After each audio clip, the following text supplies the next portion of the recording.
Lok Sabha election 2024 വരാൻ പോവുകയാണ്. എല്ലാവരും വോട്ട് കുത്താൻ റെഡി ആയിട്ടിരിക്കുമായിരിക്കും. അപ്പൊ അതിന് മുമ്പായിട്ട് കുറച്ച് കാര്യങ്ങൾ എനിക്കൊന്ന് പറയണമെന്ന് തോന്നി. 2-3 വീഡിയോ ഒക്കെ ഞാൻ ചെയ്തിരുന്നു ഇതിനെ പറ്റിയൊക്കെ. അധികം ആൾക്കാർക്ക് താല്പര്യമില്ല ഇതിനെപ്പറ്റി ഒന്നും കേൾക്കാനും കാണാനും വേണ്ടി. അതുകൊണ്ട് തന്നെ അധികം വ്യൂസ് ഒന്നും ഇല്ല അതിന്. ഇതും ഒരുപാട് ആൾക്കാർ കേൾക്കുമെന്ന് അല്ലെങ്കിൽ കാണുമെന്ന് വിചാരിച്ചിട്ടൊന്നും അല്ല ഞാൻ ഇടുന്നത്. എനിക്ക് ഒരു സമാധാനം, ഞാൻ കുറച്ച് കാര്യങ്ങൾ പറഞ്ഞു, ചാവുന്നതിന് മുമ്പ് എന്തെങ്കിലുമൊക്കെ നല്ല കാര്യം ചെയ്തിട്ട് പോവുക എന്നുള്ളൊരു തോട്ടും കൂടെ ഉണ്ട്. സോ ഈ പറയുന്നത് എനിക്ക് തോന്നിയ എൻ്റെ ഒരു പെർസ്പെക്റ്റീവാണ്. ഇത് മറ്റുള്ളവർക്ക് എത്ര പേർക്ക് അതേപോലെ എടുക്കാൻ പറ്റുമെന്ന് എനിക്കറിയില്ല.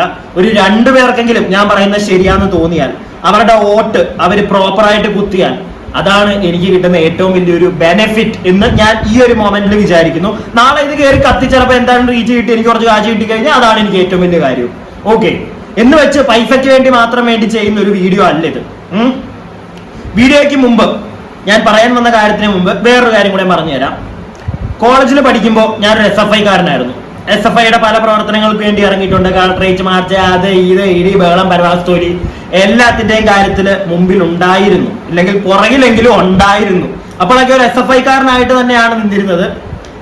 ഇന്നും കമ്മ്യൂണിസം എന്ന് പറയുന്ന ഒരു സാധനം ഉള്ളിൽ തന്നെ ഉണ്ട്. ഈ വീഡിയോയ്ക്ക് തുടങ്ങും മുമ്പ് ഞാൻ പറയാൻ പോകുന്ന, നേരത്തെ പറഞ്ഞ പോലെ തന്നെ എന്താണോ പറയാൻ വരുന്നത് അതിന് മുമ്പ് തന്നെ പറഞ്ഞു വെക്കുന്ന 1-2 കാര്യങ്ങളാണിത്. മനസ്സുകൊണ്ട് ഇന്നും കമ്മ്യൂണിസം തന്നെയാണ് അകത്തുള്ളത്. പക്ഷേ ചില മണ്ടന്മാരെ പോലെ കമ്മ്യൂണിസ്റ്റുകാരൻ അല്ലെങ്കിൽ കമ്മ്യൂണിസം അകത്തുള്ളത് കൊണ്ട് തന്നെ എപ്പോഴും LDF എന്ന് പറയുന്ന ഒരു പാർട്ടിയെ എടുത്ത് തലയിൽ വെച്ചുകൊണ്ട് നടന്ന അവരുടെ മണ്ടത്തരങ്ങൾക്ക് ചുക്കാൻ പിടിക്കാൻ ഉള്ള ഒരു മണ്ടനായി എനിക്ക് നിൽക്കാൻ താല്പര്യമില്ല. ഓക്കെ, എന്ന് വെച്ചിട്ട് ഞാനൊരു കമ്മിയായി മാറിയെന്നൊന്നും ആരും ഇവിടെ പറഞ്ഞോണ്ട് വരണ്ട. കമ്മിയല്ല, സംഘി, സോറി. ഒരിക്കലും ഒരു സംഘിയാകാൻ എന്നെ കിട്ടത്തില്ല. ഓക്കെ, പക്ഷെ നല്ല കാര്യങ്ങൾ ആര് ചെയ്യുന്ന കണ്ടാലും ഞാനത് തുറന്നു പറയും. കമ്മ്യൂണിസം എന്ന് പറഞ്ഞു കഴിഞ്ഞാൽ ജനങ്ങൾക്ക് വേണ്ടി നല്ലത് ചെയ്യുക എന്നുള്ളതാണ്. ഇവിടെ കമ്മ്യൂണിസം ഇന്ന് നടക്കുന്നത് ജനങ്ങൾക്ക് വേണ്ടി നല്ലത് ചെയ്യുക എന്നുള്ളതാണെന്ന് എനിക്ക് തോന്നുന്നില്ല. അതുകൊണ്ട് തന്നെ ഇനിയൊരു ഭരണം വരുമ്പോൾ അത് BJP ഒന്ന് വന്ന് ഭരിച്ചു കാണണം എന്നുള്ളൊരു ആഗ്രഹം എനിക്കുണ്ട്. കാരണം ഇവിടെ വേറെ പാർട്ടികൾ, 2 പാർട്ടികളും, കോൺഗ്രസും LDF-ഉം ഒക്കെ, UDF, LDF, കമ്മ്യൂണിസ്റ്റ് പാർട്ടി, തേങ്ങ എല്ലാം ഒന്ന് തന്നെ. ഇതൊക്കെ വന്ന് ഭരിച്ച് നശിപ്പിക്കുന്നത് ഓരോരുത്തർ ഓരോ രീതിയിൽ പറയും. ചിലർ LDF പറയും, ചിലർ കമ്മ്യൂണിസം, എന്ത് തേങ്ങയെങ്കിലും ആവട്ടെ, വോട്ടവ് വന്ന് ഭരിച്ച് മുടിപ്പിക്കുന്നത് നമ്മൾ കണ്ടു. എന്തുകൊണ്ട് നമുക്ക് BJP-യും കൂടെ ഒന്ന് സഹിച്ചു നോക്കിക്കൂടാ? എന്തുകൊണ്ട് നോക്കിക്കൂടാ? ഇത്രയും നമുക്ക് അനുഭവിക്കാമെങ്കിൽ എന്തുകൊണ്ട് BJP-യെ ഒന്ന് ജയിപ്പിച്ച് അവർ ഭരിക്കുന്ന ഒന്ന് നമുക്ക് കണ്ടുകൂടാ? ചിലപ്പോൾ ഒരു ബെറ്റർ ഇൻഫ്രാസ്ട്രക്ചർ ഇവിടെ വന്നാലോ? നമുക്കതല്ല വേണ്ടത്. നമുക്ക് രാജ്യത്തിന്റെ ഒരു മുന്നോട്ടുള്ള ഒരു പോക്കിന് ഏറ്റവും നല്ല രീതിയിൽ ഏത് പാർട്ടിയാണ് ഭരിക്കുന്നത് അവരാണ് നമുക്ക് വേണ്ടത്. എന്നെ സംബന്ധിച്ച് അതാണ് വേണ്ടത്. ജനങ്ങൾക്ക് നല്ലത് ചെയ്യുന്ന ഒരു പാർട്ടി. BJP വന്ന് ജയിച്ചു നോക്കട്ടെ, അവരെന്താ ഇവിടെ ചെയ്യുന്നതെന്ന് നമുക്ക് നോക്കാം. ഒരു രണ്ടാമത്തെ തവണ ആയല്ലോ ഇവിടെ കേരളത്തിലെ നോക്കുകയാണെങ്കിൽ 2ാമത്തെ തവണ ആയല്ലോ ഇവിടെ LDF സർക്കാർ ഭരിക്കുന്നു. തീരാറായി. എന്നാലും ഇത്രയും വർഷം കൊണ്ട് എന്ത് തേങ്ങ ഇവിടെ ഉണ്ടായത്? എന്ത് ബെനിഫിറ്റ് ആണ് ഇവിടുത്തെ ജനങ്ങൾക്ക് കിട്ടിയത്? എനിക്കറിയാൻ പാടില്ല. ഇപ്പോ BJP-യെ കയറ്റിവിടണം, ജയിപ്പിക്കണം എന്നൊക്കെ പറയുമ്പോഴത്തേക്ക് കുറെ പാർട്ടി ഉൾപ്പെടെ, ലൈക്ക് കമ്മ്യൂണിസ്റ്റ് ആണെങ്കിലും ശരി, കോൺഗ്രസ് ആണെങ്കിലും ശരി, അവർ മുന്നോട്ട് വെക്കുന്ന മെയിൻ ഒരു പ്രശ്നം, അവർ വന്നു കഴിഞ്ഞാൽ ഇവിടെ ഹിന്ദുക്കൾക്ക് മാത്രമേ ജീവിക്കാൻ പറ്റുള്ളൂ, ക്രിസ്ത്യൻസിനും മുസ്ലിങ്ങളെയൊക്കെ അടിച്ച് വെളിയിലിറക്കും. ഇങ്ങനത്തെ കുറെ കാര്യങ്ങൾ പറഞ്ഞ് പല ആൾക്കാരെ ഞാൻ കണ്ടു. ഞാനൊരു കാര്യം ചോദിച്ചോട്ടെ, ഈ ഹിന്ദുക്കളും ക്രിസ്ത്യൻസും മുസ്ലിംസും ഒരുപോലെ ജീവിക്കുന്ന ഒരു നാടാണ് ഇന്ത്യ. അതുപോലെ തന്നെ ഇന്ന് പല വിദേശ രാജ്യങ്ങളിലും ഹിന്ദുക്കളും ഉണ്ട്, ക്രിസ്ത്യൻസ് ഉണ്ട്, മുസ്ലിംസ് ഉണ്ട്. ഗൾഫ് കൺട്രീസ് നോക്കിക്കോളൂ, മുസ്ലിംസ് ആണ് കൂടുതൽ, എന്നാൽ അവിടെയും പണിയെടുക്കുന്നുണ്ട് ഹിന്ദുക്കള്. ഓക്കെ, അതുകൊണ്ട് തന്നെ ഇന്ത്യയില് BJP വന്നാൽ ഉടനെ ഇവിടുത്തെ ബാക്കി മുസ്ലിംസിനെയും ക്രിസ്ത്യൻസിനെയും ഒക്കെ ഓടിച്ചു വിടുക എന്ന് പറയുന്ന ഒരു പരിപാടി നടക്കാൻ പോകുന്ന കാര്യമൊന്നും അല്ല. അതൊന്നും അങ്ങനെ നടക്കത്തില്ല. അത് ഇവിടെ പലരുടെയും കാര്യങ്ങൾ നടക്കാൻ വേണ്ടി അവിടെ അടിച്ചിറക്കുന്ന ഒരു ഡയലോഗ് മാത്രമാണ് അത്. ഇവിടെ ഹിന്ദുക്കൾ മാത്രമേ പറ്റത്തുള്ളൂ, ഇവിടെ ബാക്കിയുള്ളവരെ നിർത്തത്തില്ല എന്നൊക്കെ. അങ്ങനെയൊക്കെ ബാക്കിയുള്ളവരെ നിർത്താതിരുന്നു കഴിഞ്ഞാൽ വിദേശ രാജ്യങ്ങൾ ഇടപെടും, വലിയ പ്രശ്നം ഉണ്ടാവും, ഇന്ത്യക്ക് അന്നാക്കി കിട്ടും. അതുകൊണ്ട് അങ്ങനത്തെ പരിപാടിയൊന്നും ഇവിടെ നടക്കുന്ന കേസല്ല. ഇഷ്ടം പോലെ ഇന്ത്യയിലേക്കുള്ള കാശ് ഒഴുകുന്നത് വിദേശ പല രാജ്യങ്ങളിൽ നിന്നാണ്. ഗൾഫിൽ നിന്നൊക്കെ എന്തോരം കാശാണ് ടാക്സിന്റെ രീതിയിലും ഒക്കെ ഇവിടെ ഗവൺമെന്റിന് കിട്ടുന്നത്. സോ അതിനെയൊക്കെ തള്ളിക്കളയുന്ന, അല്ലെങ്കിൽ അതൊന്നും വേണ്ട എന്ന് വെക്കാൻ ഇന്ത്യൻ ഗവൺമെന്റിന് പറ്റുമോ? ഏതൊരു ഗവൺമെന്റ് ആണെങ്കിലും പറ്റത്തില്ല.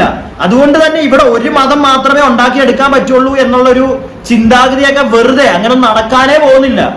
അത് പറഞ്ഞ് മാനിപ്പുലേറ്റ് ചെയ്ത് അതിന്റെ പേരിൽ BJPയോട് നമ്മൾ ജയിപ്പിക്കാതിരിക്കേണ്ട കാര്യമില്ല. ഓക്കെ, എനിക്ക് പേഴ്സണലി തോന്നിയ കുറച്ച് കാര്യങ്ങളാണിത്. പിന്നെ ഒരു കാര്യം ചോദിച്ചോട്ടെ, ഈ അടുത്ത് പ്രകടന പത്രിക ഇവിടെ സമർപ്പിച്ചു. LDF സർക്കാർ അവരുടെ പ്രകടന പത്രിക ഞാൻ കഴിഞ്ഞ ദിവസം അതിന്റെ ഒരു വീഡിയോ ചെയ്തിട്ടുണ്ടായിരുന്നു. കണ്ടിട്ടില്ലാത്തവർക്ക് പോയി നോക്കാം, ഈ ചാനൽ തന്നെ ഉണ്ട്. ഇപ്പോ മുല്ലപ്പെരിയാർ വരട്ടെ. ചൂട് എന്ന് പറയുന്ന സാധനം എന്തോരം കൂടുതലാണെന്ന് നമുക്ക് എല്ലാവർക്കും അറിയാം. ഇത്രയും ചൂട് ഈ ഒരു ടൈമിൽ ഉണ്ടെങ്കിൽ എന്തായാലും അധികം വൈകാതെ മഴ സീസൺ അങ്ങോട്ട് വരുമ്പോഴത്തേക്ക് നല്ല കനത്ത മഴയായിരിക്കും. നല്ല വെള്ളപ്പൊക്കം വരാനുള്ള ചാൻസ് ഉണ്ട്. കാരണം ചൂട് കൂടുന്നതനുസരിച്ച് വെള്ളം കൂടാനുള്ള അല്ലെങ്കിൽ മഴ പെയ്യാനുള്ള ഒരു ചാൻസ് ഉണ്ട്. സോ അങ്ങനെ വരികയാണെങ്കിൽ എന്തായാലും കുട്ടനാട് പോലുള്ള ഏരിയകളിൽ വെള്ളക്കെട്ടുകളിൽ വെള്ളം കൂടും.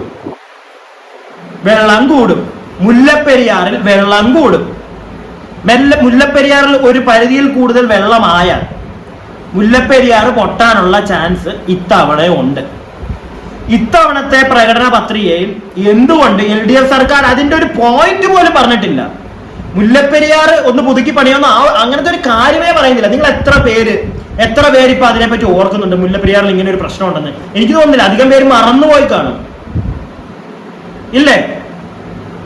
ഇത്തവണ മഴ പെയ്യുമ്പോൾ വെള്ളം പൊങ്ങിയാൽ, മുല്ലപ്പെരിയാറിൽ വെള്ളം നിറഞ്ഞാൽ, അത് പൊട്ടിയാൽ കേരളം അങ്ങ് തീരും ഒരു പരിധി വരെ.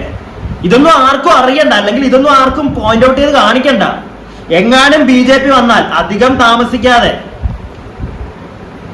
കേന്ദ്രം ഇടപെട്ട് മുല്ലപ്പെരിയാറിന്റെ കാര്യത്തിൽ ഒരു തീരുമാനമാക്കിയാലോ? നമുക്ക് നല്ലതല്ലേ? ജനങ്ങൾക്ക് നല്ലതല്ലേ? ജനങ്ങൾക്ക് എന്താണ് നല്ലത് അത് നിങ്ങൾക്ക് ഒരു നിമിഷമെങ്കിലും ചിന്തിക്കാൻ പറ്റണം. എന്നിട്ട് പോയി വോട്ട് കുത്തണം. ഞാനിപ്പോ ഈ വീഡിയോ ചെയ്യുമ്പോഴത്തേക്ക് പല ആൾക്കാരും പല കമന്റും കൊണ്ട് വരും. പച്ചക്ക് എനിക്ക് പറയാൻ ഒരു കാര്യമുള്ളൂ, വീട്ടിൽ ഇരിക്കുന്നവരെ തെറി പറയുകയോ എന്താന്ന് വെച്ച് കഴിഞ്ഞാൽ എന്താണെങ്കിലും പറഞ്ഞിട്ട് കാര്യമില്ല. മണ്ടന്മാരുണ്ടല്ലോ, ഞാൻ നേരത്തെ പറഞ്ഞ കണക്ക് തെറി കമന്റോ എന്താന്ന് വെച്ചാൽ ആട്ടിക്കോ. അത്രയ്ക്കും ധൈര്യമുള്ളവന്മാർ സോഷ്യൽ മീഡിയയിലിരുന്ന് ഞാനിപ്പോ ഇത് പറയുന്നുണ്ട്. അതുപോലെ തന്നെ തെറി പറയാൻ ധൈര്യം കാണിക്കുന്ന കുറെ ചേട്ടന്മാരുണ്ട്. ആ ചേട്ടന്മാരോട്, നല്ല വീട്ടിൽ പറഞ്ഞ ചേട്ടന്മാരാണെങ്കിൽ തെറി കമന്റ് ഇട്ടോ, കൂട്ടത്തിൽ നിന്റെയൊക്കെ അഡ്രസ്സും കൂടെ ഒന്ന് വെച്ച് തരിക. ഇച്ചിരി എനിക്ക് പ്രത്യേകിച്ച് വേറൊന്നും നോക്കാനും പിടിക്കാനും ഒന്നും ഇല്ല മക്കളെ. രണ്ടും കൽപ്പിച്ചൊക്കെ ഇറങ്ങിയതാ. അഡ്രസ്സും കൂടെ അത്ര നല്ല നന്ദയ്ക്ക് പറഞ്ഞവന്മാരാണെങ്കിൽ അഡ്രസ്സും കൂടെ വെക്കുക. രാത്രിയിൽ ഞാനങ്ങ് വരാം. ചിലപ്പോ ചേട്ടന്മാരില്ലാത്ത സമയത്തായിരിക്കും ഞാനങ്ങ് വീട്ടിൽ കയറുന്നത്. നീയൊക്കെ കാണിക്കുന്നതിന്റെ ഇരട്ടിയുടെ ഇരട്ടി ഞാനങ്ങ് കാണിക്കും.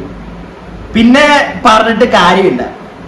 ജനങ്ങൾക്ക് വേണ്ടി എന്തെങ്കിലും നല്ലത് പറയാനായിട്ട് നാവ് പുറത്തേക്ക് ഇടുക. അതാണ് ഞാൻ ഇപ്പൊ ചെയ്തുകൊണ്ടിരിക്കുന്നത്. ഓക്കെ, എനിക്ക് തോന്നിയ ഒരു കാര്യം, എന്റെ പെർസ്പെക്റ്റീവ്, എത്ര പേർക്ക് ഇത് ശരിയായിട്ട് തോന്നുന്നത് എനിക്കറിയത്തില്ല. അത്യാവശ്യം ഒരുപാട് അങ്ങ് ബുദ്ധി ഉപയോഗിച്ച് ചിന്തിക്കുന്നവർക്ക് ചിലപ്പോൾ ഇതൊക്കെ തെറ്റായിട്ട് തോന്നിയേക്കാം.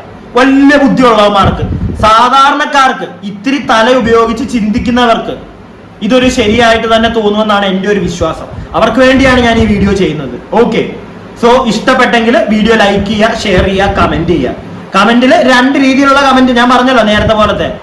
നല്ല രീതിയിൽ കമന്റ് ഇടുക. അതിപ്പം ഞാൻ പറഞ്ഞതിനെ തെറ്റായിട്ട് നിങ്ങൾക്ക് തോന്നുന്നുണ്ടെങ്കിൽ അത് നല്ല രീതിയിൽ കമന്റ് ഇടുകയാണെങ്കിൽ ഞാനത് നല്ല രീതിയിൽ സ്വീകരിക്കുന്നതായിരിക്കും. അങ്ങനെയുള്ളവർക്ക് നല്ല രീതിയിലുള്ള മറുപടികൾ ഞാനും തരുന്നതായിരിക്കും. അതല്ലാതെ മറ്റേ PR വർക്കിൽ ഇരിക്കുന്ന ചില ചേട്ടന്മാരുണ്ട് ചില പാർട്ടിക്ക് വേണ്ടി, അവന്മാരുടെ കൊണയും കൊണ്ട് ഇതിനകത്തെങ്ങാനും വന്നു കഴിഞ്ഞാൽ വന്നോ കുഴപ്പമില്ല, അഡ്രസ്സും കൂടെ വന്ന് ഇടുക. അത്ര വലിയ സുന്ദരന്മാരാണെങ്കിൽ, ഇത്തിരി ഉറപ്പുള്ളവന്മാരാണെങ്കിൽ ഇട്ട് വെക്കുകയും അങ്ങ് വരാൻ ഞാൻ കേട്ടാ.